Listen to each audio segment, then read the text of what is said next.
যারা কমপ্লিট জাহান্নামী এরা আমাদের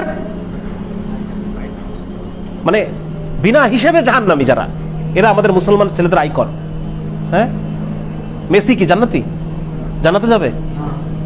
মেসি যদি এখন এই অবস্থায় মারা যায়, তাহলে ও কিভাবে আমার আইকন হয়? আমি ওর নামের লেখা টি শার্ট পরে কিভাবে ঘুরি?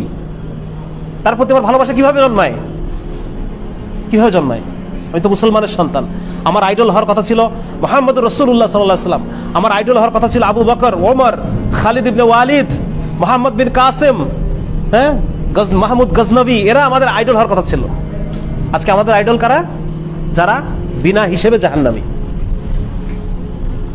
তার নাকি 7টা সন্তান, এখনো সে বিয়েই করে নাই। তাহলে এই মানুষটার চাল চলন, এই মানুষটার চরিত্র, এটা আমার কিভাবে আমার কাছে আইডল হয়? আমি কি সব ভুলে গেলাম? আমি কি মুসলমানের সন্তান না? আমি পড়ি নাই কালেমা লা ইলাহা ইল্লাল্লাহ মুহাম্মাদুর রাসূলুল্লাহ? তাহলে এই ধরনের যারা আল্লাহকে অস্বীকার করে, যারা শিরকে নিমজ্জিত, কুফরে নিমজ্জিত, জিনার মধ্যে নিমজ্জিত, এই মানুষগুলো কিভাবে আমার আইকন হয়? কোনোভাবে হয়? কোনোভাবে মেলানো যায়? কোনোভাবে মেলানো যায় না।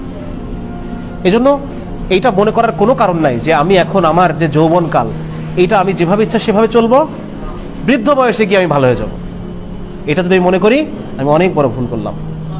আমাকে এই দুনিয়া থেকে যে কোনো সময় চলে যাওয়া লাগবে। আমি যে কোনো সময় এই দুনিয়া থেকে যে কোনো সময় চলে যাব। আর এখন মৃত্যু হওয়া মানে এখনই আমার আখিরাত শুরু হয়ে গেছে। বুঝা গেছে? এখনই আমার কবর, হাসর, মিজান, আমার আখিরাত শুরু হয়ে গেছে। যার কারণে এটা, এই ভুল থেকে আমাদের উঠতে হবে এবং মুসলিম হিসেবে আমাকে নিজেকে চিনতে হবে যে আমি সবার আগে একজন কি? সবার আগে আমি একজন মুসলমান। আমি আল্লাহ তাআলার বান্দা। আর বান্দা মানে আমাকে আল্লাহ তাআলার প্রত্যেকটা হুকুম ফুলফিল করতে হবে।